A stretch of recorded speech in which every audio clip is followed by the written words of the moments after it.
আজকে একটা গল্প বলবো, শুনবা? হ্যাঁ বলো। একটা ছেলে ছিল যে তার নিজের চেয়েও একটা মেয়েকে বেশি ভালোবাসতো। তারপর? একদিন তাদের মাঝে ঝগড়া হয়।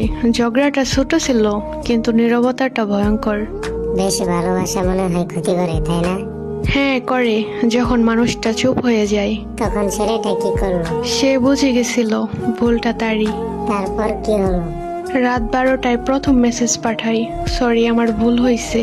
মেয়েটা রিপ্লাই দেয়নি? না, রিপ্লাই দেয়নি। কেন? কারণ রাগে সে ফোনটা পাশে রেখে ঘুমিয়ে পড়ে, আর ছেলেটা ঘুমাতে পারেনি। তারপর? একটার পর একটা কল আর মেসেজ দেয়, স্ক্রিনে রিং যায় আর কেটে যায়। তাও রিপ্লাই দেয়নি? না, প্রতিটা রিং এর সাথে ছেলেটার বুক একটু একটু করে ভেঙে যায়। সে থামেনি? থামেনি। রাত 3টার পর আবার মেসেজ দেয়, একটু কথা বলো প্লিজ, আমি ঠিক হয়ে যাব। মেয়েটা তখন কি চুপ করেছিল? হ্যাঁ, মেয়েটাও কষ্ট পেয়ে গভীর ঘুমে ঘুমিয়ে পড়ছিল। তারপর? সে ঘুমিয়ে পড়ছিল ঠিকই, কিন্তু সে জানতো না কেউ একজন জেগে জেগে নিজের শেষটা ভাবছে। তারপর? ভোর হয়ে যায়, ছেলেটার ফোনের ব্যাটারি কমে আসে, কিন্তু আশা কমে না। আশা? হ্যাঁ, সে ভেবেছিল সকাল হলে ঠিকই দেখবে, ঠিকই ফোন দেবে। তারপর? সকাল 10টায় মেয়েটা ঘুম থেকে ওঠে, একসাথে সব মেসেজ দেখে, মিসড কল দেখে, আর হাত কাঁপতে থাকে। সে তো সঙ্গে সঙ্গে কল দেয়নি, তাই না? দেয়, বারবার দেয়, মেসেজও পাঠায়, আমি ঘুমিয়েছিলাম, সরি, এখন কথা বলো প্লিজ।